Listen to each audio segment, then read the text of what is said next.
কাব্যার অগ্নিদগ্ধ হওয়ার নেপথ্যে যে একটাই ভয়ঙ্কর চক্রান্ত, তার নায়ক আর কেউ নয়, বিন্দিয়া। কিন্তু সত্যিটা জানার আগেই ভুল বোঝাবুঝির শিকার হয় আরাভ। বনের এই ভয়াবহ অবস্থার জন্য আরাভকেই দায়ী মনে করে সুরজ। রাগ, ঘৃণা আর প্রতিশোধের আগুনে অন্ধ হয়ে সুরজ এমন শাস্তি দেয় যা দেখে সবাই স্তব্ধ হয়ে যায়। রশি দিয়ে আরাভের হাত বেঁধে মোটরসাইকেলের পিছনে দৌড়াতে দৌড়াতে টেনে নিয়ে যাওয়া হয় তাকে। এক নির্মম ও হৃদয় বিদারক দৃশ্য। কিন্তু গল্প এখানেই থেমে থাকে না।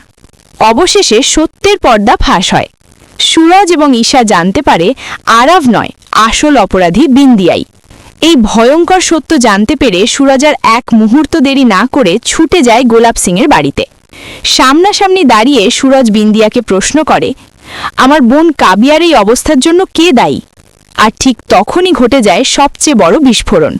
বিন্দিয়া নির্লজ্জভাবে স্বীকার করে ফেলে সে নিজেই কাবিয়াকে আগুনে পুড়িয়েছে, তাকে মেরে ফেলতে চেয়েছে, যেন সবাই ভাবে এই ঘটনার জন্য কাবিয়াই দায়ী। সে আরও বলে সুরজ আর ঈশার জীবনে অশান্তি সৃষ্টি করতেই এই ভয়ঙ্কর ষড়যন্ত্র। এই স্বীকারোক্তি শুনে সুরজের রক্ত যেন টক বক করে ফুটতে থাকে। রাগে, যন্ত্রণায় আর অনুশোচনায় সে দিশেহারা হয়ে পড়ে। কি করবে, কিভাবে নিজেকে সামলাবে কিছুই বুঝে উঠতে পারে না। এক মুহূর্তের মধ্যে সে বিন্দিয়ার গলা চেপে ধরে। এবার কি তবে শেষ হয়ে যাবে বিন্দিয়ার সব খেলা, নাকি নতুন কোনো ভয়ঙ্কর মোড় অপেক্ষা করছে? এরপর কি ঘটবে? সুরজ কি নিজের রাগ নিয়ন্ত্রণ করতে পারবে? আরাভের জীবনে কি ফিরবে ন্যায় বিচার? সব প্রশ্নের উত্তর জানতে চোখ রাখুন পরবর্তী পর্বের অগ্রিম আপডেটে।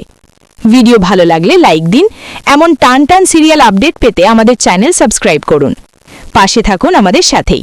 ধন্যবাদ।